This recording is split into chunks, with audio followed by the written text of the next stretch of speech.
যদি ଆପଣ ମାନେ ପିଏମ୍ କିଷାନ ଟଙ୍କା ପାଉଛନ୍ତି ତାହେଲେ ଏହି ଖବରଟି ଆପଣମାନଙ୍କ ପାଇଁ ବହୁତ ଗୁରୁତ୍ୱପୂର୍ଣ୍ଣ। ତା ପୂର୍ବରୁ ଆପଣ ଯଦି ଆମ ଚ୍ୟାନେଲରେ ପ୍ରଥମ ଥର ଅଛନ୍ତି ସବସ୍କ୍ରାଇବ କରିଦିଅନ୍ତୁ ଚ୍ୟାନେଲ ଏବଂ ଭିଡିଓକୁ ଗୋଟେ ଲାଇକ୍, ଯଦ୍ୱାରା କି ଏହିପରି ସୁନ୍ଦର ସୁନ୍ଦର ଭିଡିଓ ଗୁଡ଼ିକ ଆପଣ ପ୍ରତିଦିନ ଦେଖିବାକୁ। ତେବେ କଣ ରହିଛି ଖବର ଚାଲନ୍ତୁ ତା ଟିକେ ନଜର। ଏହି ଦିନ ଚାଷୀଙ୍କ ଆକାଉଣ୍ଟକୁ ଆସିବ 2000 ଟଙ୍କା। ତାରିଖକୁ ନେଇ ଆସିଲା ବଡ଼ ଅପଡେଟ୍। କେନ୍ଦ୍ର ସରକାରଙ୍କ ପ୍ରଧାନମନ୍ତ୍ରୀ କିଷାନ ସମ୍ମାନ ନିଧି ଯୋଜନା ଅଧୀନରେ ଏପର୍ଯ୍ୟନ୍ତ ମୋଟ 21ଟି କିସ୍ତି ଜାରି କରାଯାଇଛି ଏବଂ ଦେଶର ଲକ୍ଷ ଲକ୍ଷ ଚାଷୀ ଏହି ଯୋଜନାରେ ଉପକୃତ ହେବେ। ପ୍ରତ୍ୟେକ କିସ୍ତି ସହିତ ଚାଷୀମାନେ ସିଧାସଳଖ ସେମାନଙ୍କ ବ୍ୟାଙ୍କ ଆକାଉଣ୍ଟରେ ଆର୍ଥିକ ସହାୟତା ପାଆନ୍ତି, ଯାହା ସେମାନଙ୍କର ଚାଷ ଏବଂ ପରିବାରର ଆବଶ୍ୟକକୁ ସମର୍ଥନ କରେ। ଏବେ ଚାଷୀମାନେ 22ତମ କିସ୍ତି ଉପରେ ନଜର ରଖିଛନ୍ତି। ପ୍ରଥମେ ଆଶା କରାଯାଉଥିଲା ଯେ ହୋଲି ପାଖାପାଖି ଏହି ରାଶି ରିଲିଜ ହୋଇଯିବ, କିନ୍ତୁ ପର୍ବ ପରେ ମଧ୍ୟ ପାଣ୍ଠି ସ୍ଥାନାନ୍ତରିତ ହୋଇନାହିଁ। ଅନେକ ଚାଷୀ ପରବର୍ତ୍ତୀ କିସ୍ତି କେବେ ଆସିବ ତାହା ଭାବୁଛନ୍ତି। ନିକଟ ରିପୋର୍ଟରେ ଜଣାପଡ଼ିଛି ଯେ ସରକାର ଖୁବ୍ ଶୀଘ୍ର ଏକ ନିଷ୍ପତ୍ତି ନେଇଛନ୍ତି ଯାହା ହିତାଧିକାରୀମାନଙ୍କୁ ସହାୟତା ପ୍ରଦାନ କରିବ। ପରବର୍ତ୍ତୀ କିସ୍ତି ଆସନ୍ତା ସପ୍ତାହ ସୁଦ୍ଧା ପ୍ରକାଶିତ ହେବ। ଦେଶର ଲକ୍ଷ ଲକ୍ଷ ଚାଷୀ 22ତମ କିସ୍ତି ପାଇଁ ଉତ୍ସାହର ସହିତ ଅପେକ୍ଷା କରିଛନ୍ତି। ଗଣମାଧ୍ୟମ ରିପୋର୍ଟ ଅନୁଯାୟୀ 22ତମ କିସ୍ତି ପାଇଁ ପ୍ରାୟ ପ୍ରସ୍ତୁତି ସମାପ୍ତ ହୋଇସାରିଛି। ଆସନ୍ତା ସପ୍ତାହ ଶେଷ ସୁଦ୍ଧା ଚାଷୀଙ୍କ ଆକାଉଣ୍ଟକୁ 2000 ଟଙ୍କା ସ୍ଥାନାନ୍ତରିତ କରାଯାଇପାରେ ବୋଲି ବିଶ୍ୱାସ କରାଯାଉଛି। ଏହି ଯୋଜନା ଅଧୀନରେ ଚାଷୀମାନେ ପ୍ରତିବର୍ଷ ମୋଟ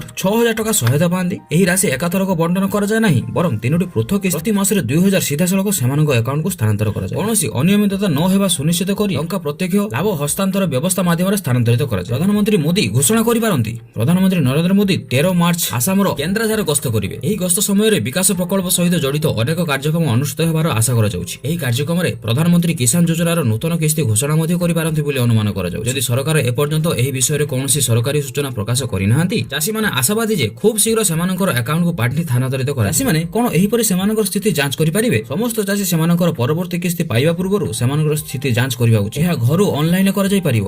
ଏହା କରିବା ପାଇଁ ପ୍ରଥମେ ଯୋଜନାର ସରକାରୀ ୱେବସାଇଟ www.pmkisan.gov.in କୁ ଯାଆନ୍ତୁ। ଆଇ ନୋ ୟୋର ଷ୍ଟାଟସ୍ ବିକଳ୍ପ ଉପରେ କ୍ଲିକ୍ କରନ୍ତୁ ଏବଂ ଆପଣଙ୍କର ପଞ୍ଜୀକରଣ ନମ୍ବର ପ୍ରବେଶ କରନ୍ତୁ। ଏହାପରେ ଆପଣଙ୍କର ମୋବାଇଲରେ ପ୍ରାପ୍ତ ଓଟିପି ପ୍ରବେଶ କରନ୍ତୁ ଏବଂ ଆପଣଙ୍କର ସ୍ଥିତି ସ୍କ୍ରିନରେ ପ୍ରଦର୍ଶିତ ହୋଇଯିବ। ଚାଷୀମାନେ ହିତାଧିକାରୀ ତାଲିକାରେ ସେମାନଙ୍କର ନାମ ମଧ୍ୟ ଯାଞ୍ଚ କରିପାରିବେ। ଏହା କରିବା ପାଇଁ ସେମାନଙ୍କୁ ୱେବସାଇଟର ଡ୍ୟାଶବୋର୍ଡକୁ ଯାଇ ସେମାନଙ୍କର ରାଜ୍ୟ, ଜିଲ୍ଲା, ଉପଜିଲ୍ଲା ଏବଂ ପଞ୍ଚାୟତର ସୂଚନା ପ୍ରବେଶ କରିବାକୁ ପଡ଼ିବ। ଯଦି ସେମାନଙ୍କର ନାମ ତାଲିକାରେ ଅଛି ତେବେ ସମ୍ପୂର୍ଣ୍ଣ ସୂଚନା ପ୍ରଦର୍ଶିତ ହେବ। ଏହି ଗୁରୁତ୍ୱପୂର୍ଣ୍ଣ ଖବରଟି ଆପଣମାନଙ୍କୁ କିପରି ଲାଗିଲା କମେଣ୍ଟ କରି ନିଶ୍ଚିତ ଜଣାନ୍ତୁ। ଭିଡ଼ିଓଟି ଭଲ ଲାଗିଥିଲେ ଗୋଟେ ଲାଇକ୍ କରିବେ ଏବଂ ଆମ ଚ୍ୟାନେଲକୁ ସବସ୍କ୍ରାଇବ କରିଦେବେ।